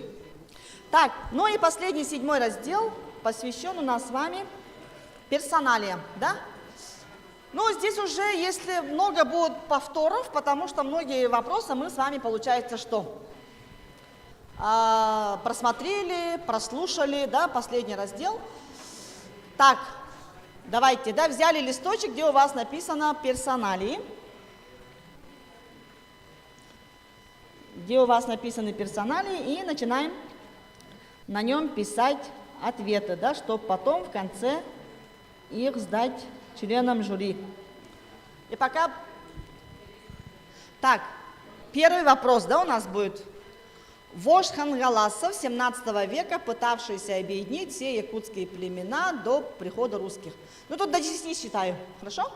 1, 2, 3, 4, 5, 6, 7, 8, 9, 10.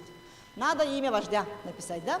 Который пытался объединить все якутские племена до прихода русских.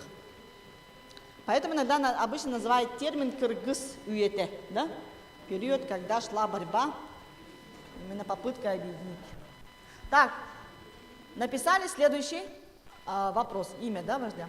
Назовите имя якутского воевода, при котором в 1678 году Якутск получил статус города и стал опорным пунктом экспедиций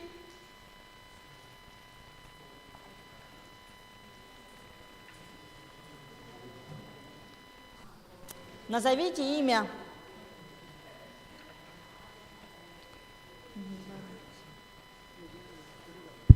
надо написать имя якутского воеводы, ну, имя воеводы, да, при котором в 1678 году Якутск получил статус города. Как звали этого воеводу?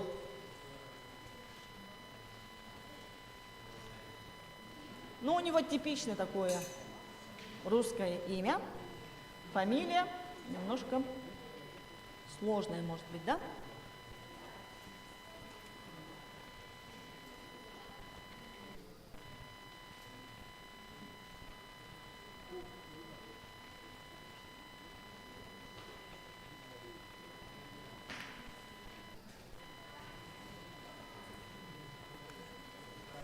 Так, следующий вопрос, 3. Укажите руководителя, путешествию который посвящен выпуск данной марки. Почему марка была выпущена, вот, почта Советского Союза, да? Вон наверху показана карта, маленько, да? Руководителя этого похода, да, которому посвящена выпуск марки. Первопроходец, да? Там карта нарисована, по этой карте вы понимаете, кто.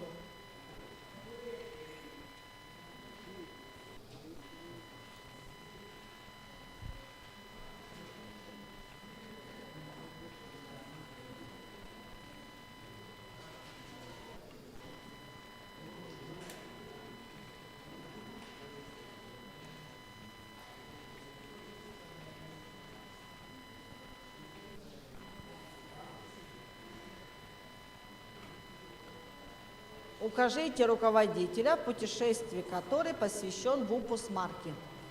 Корабль видим, карту видим, да, надо написать руководителя. Так, все, да? У нас следующий вопрос, 4. Так, установите соответствие. Хабаров, Семен Дежнев, Владимир Атласов, Иван Ребров.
Так, написали, да, у нас минута истекла, даже больше.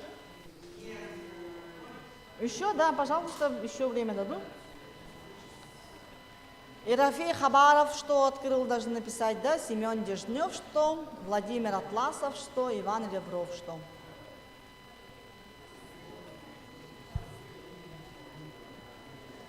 Ну, некоторые несколько, да, понятное дело, открывали.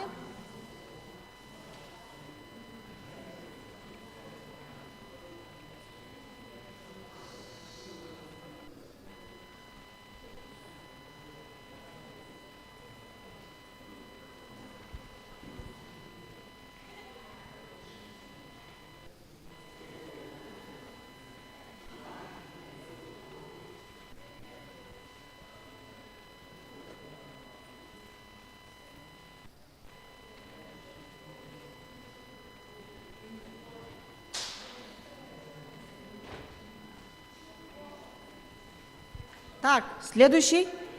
А, еще, да? Давайте подождем.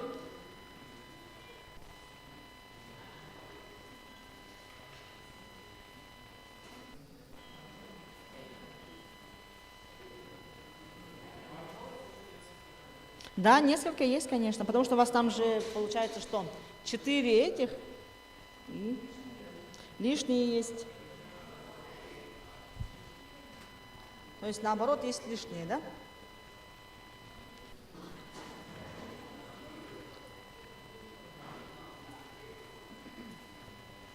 Есть наоборот лишние, извиняюсь, я вот немножко отвлеклась.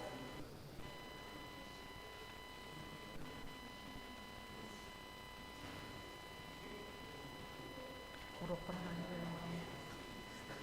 По мне страница дюрн. Якісь історії полегтали. То есть получается есть лишние, да? А так 2 получается лишних.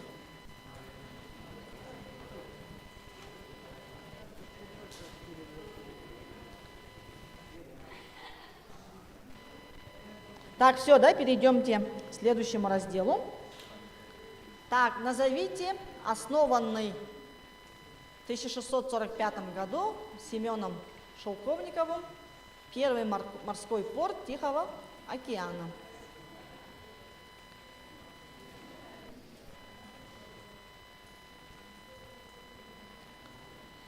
А потом из-за того, что он был неудобный, да, появился новый порт Аян.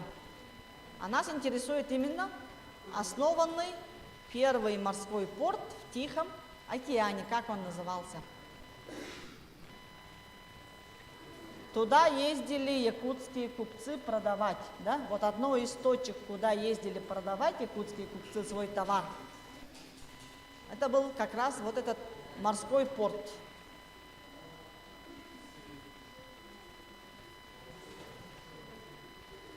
Первый морской порт.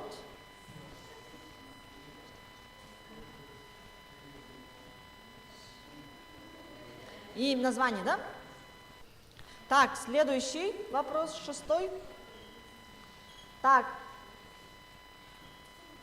в 1676-1680 году он возглавлял делегацию, да, якутских представителей. Были представлены к царю Федору Алексеевичу. Назовите имя этого человека. 2 раза ездил, да, с депутацией в 1676 году и 1680 году.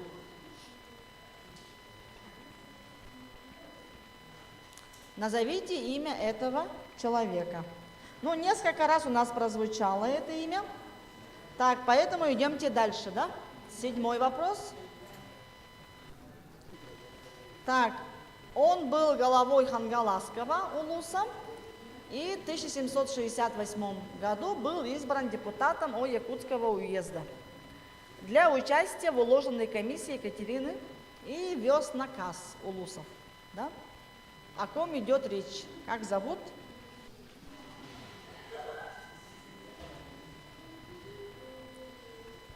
Как зовут этого якутского голову, да, Хангаласского улуса?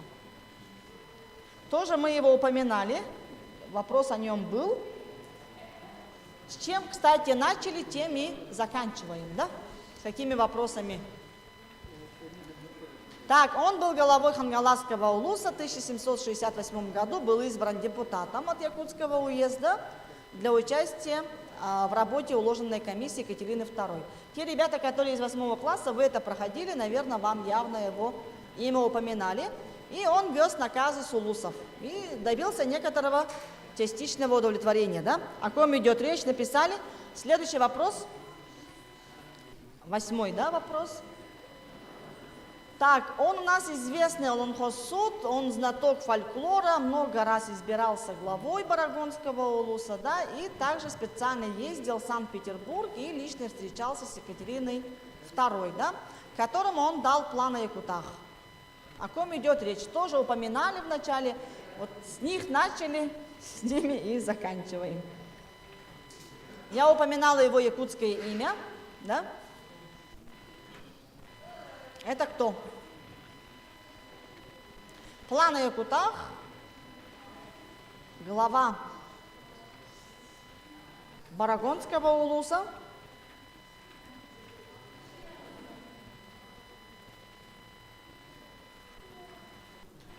Так, ну и следующий вопрос. Так, имя его и его двоюродного брата увековечены в географических объектах. Есть море, 2 мыса в дельте Лены, да, и в устье Колымы. 1 пролив носит имя одного из них. О ком идет речь? Это 2 брата, да?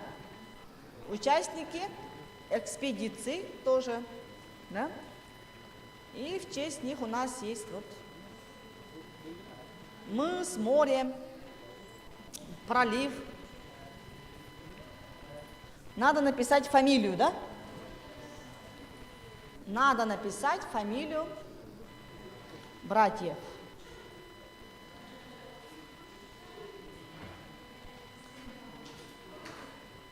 Так, ну и последний вопрос, 10-й, да, завершающий. В 1734 году офицер прибывает в Якутск, да? Он назначен начальником отряда Великой Северной экспедиции, имеется в виду Камчатской, да? И будет искать путь. И с ним на плавание на дубель шлюпки Якутск отправляется его жена. И в 1735 году он зимует в устье реки Оленек. Потом, соответственно, через год отряд выходит на широту 77-55, да? И севернее этой широты пройдут только через 140 лет, да? Ну и 29 августа он умирает от рака в возрасте 34 лет, а его жена через несколько лет в возрасте 26.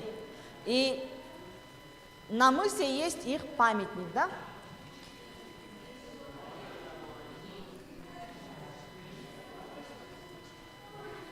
Так, о ком идет речь, да? Фамилия.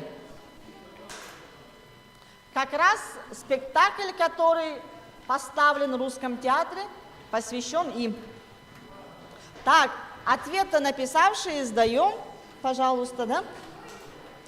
Так, и маленько ждем, сейчас подведение будет итогов. В это время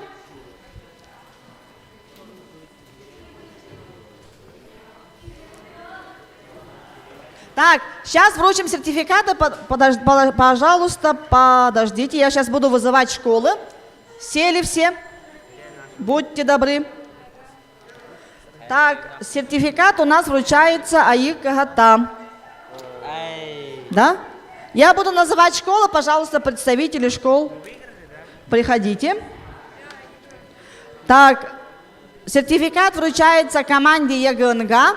Пожалуйста, будьте добры, за сертификатом. ЕГНГ, за сертификатом, пожалуйста, будьте добры. Команда ЕГНГ здесь? Ага, так, спасибо. Так, сертификат у нас вручается в школе номер 23. Будьте добры, пожалуйста. Мгм. Так, сертификат у нас вручается ученикам школы Саха-гимназия. Пожалуйста, подойдите. Саха-гимназия, вы здесь? Да, всем раздаете. Так, получив сертификаты, пожалуйста, раздайте всем своим, там ровно по 5, по количеству членов вашей команды, да? Сертификат вручается в школе номер 10. Пожалуйста. Так, осторожно, молодые люди. Так, спасибо. Так, сертификат вручается Якутскому городскому лицею. Так, пока не уходим, еще один вопрос, маленький есть момент, да?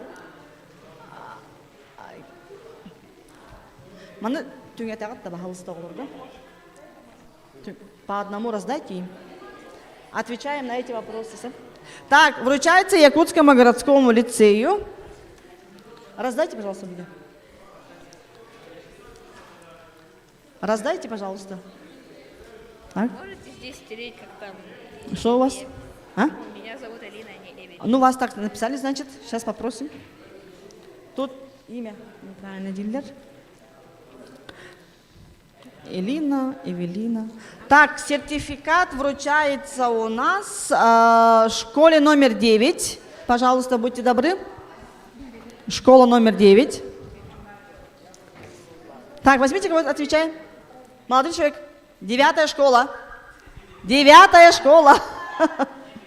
Отвечаем, пожалуйста. Так, надо что сделать? Вот тут мы спрашиваем вопросы. Так, вот здесь отвечаем на вопросы, хорошо? Потому что у нас коллектив, да, учителей истории хочет сделать его традиционным, поэтому мы бы очень были бы рады вашим советам, первопроходцам, да? Так, сейчас еще дальше назову. Я раздаю вам, пока отвечаете на наши вопросы участникам, да?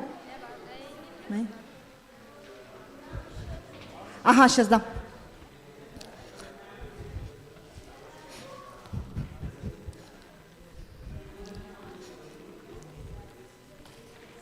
Так, отвечаем, пожалуйста, на вопросы. Мы там имя, фамилия ваша не спрашиваем, да?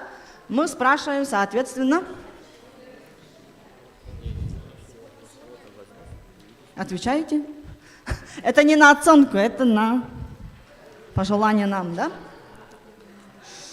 Так, следующий у нас с вами сертификат вручается ЦГО. Кладкин Айтал, Спиридонов Айтал.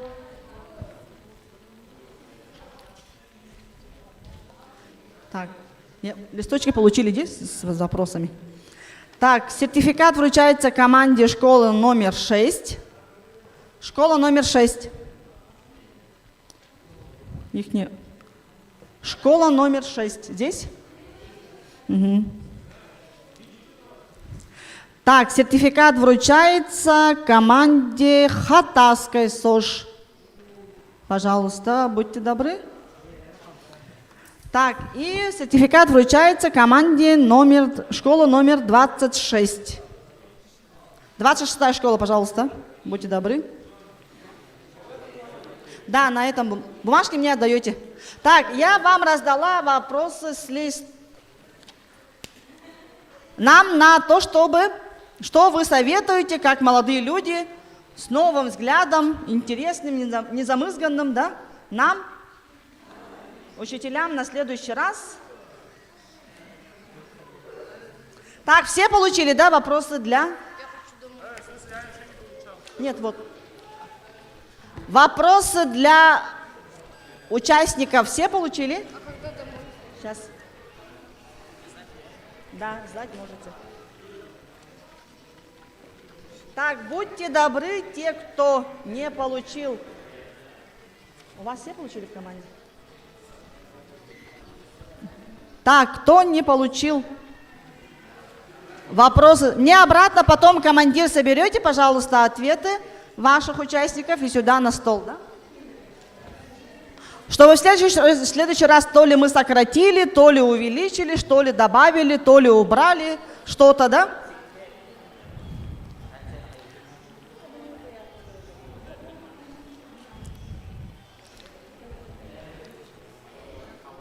Так, посмотрите свои сертификаты, все ли правильно написаны имена, надеюсь.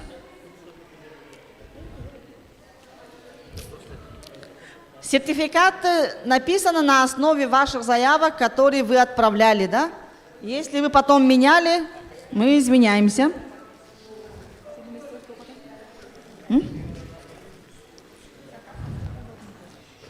Это Дмитрия, а вас как? Джилстан. Да. Потому что сертификат отправляли ваши товарищи школы.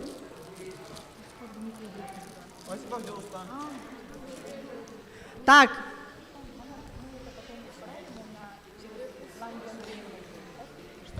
Сейчас еще один такой вопрос, пока подводится итог, маленький, да? Маленький вопрос от меня. Пока подводится итог, и мы узнаем, кто у нас с вами победил, да?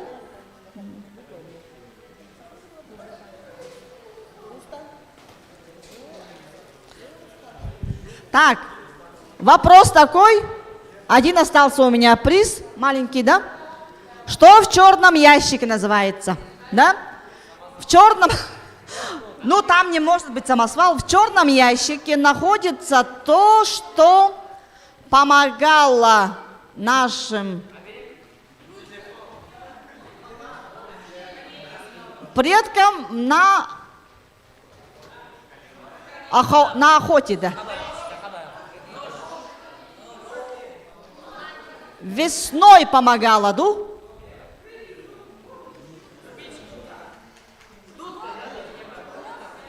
Весной помогала. Когда еще? Да.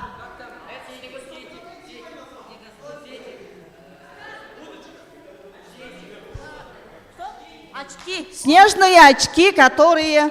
Ну, я его страшным образом нарисовала. Мой художественный талант оставляет, конечно, желать лучшего, да?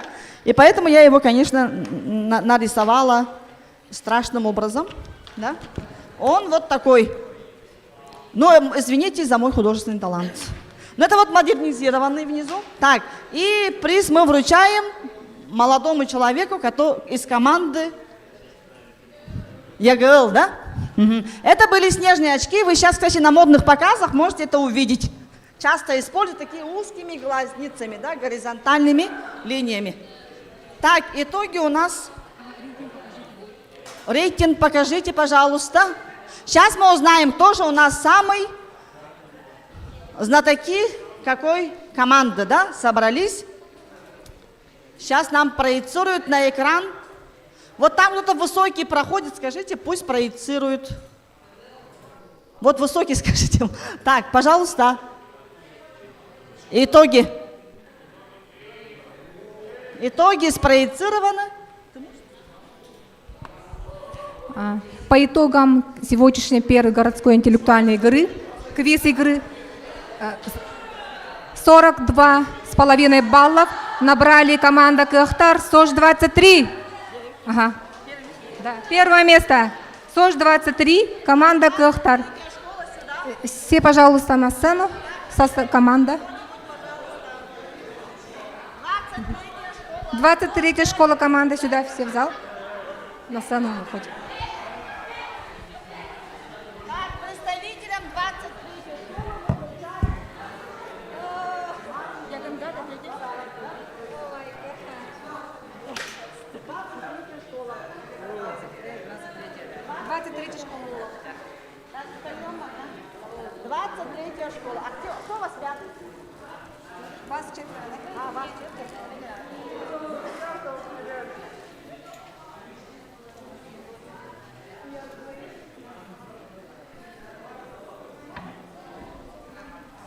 И пока На втором месте команда «Зеленые человечки», гимназия ЦГО, с баллом 32,5 баллов.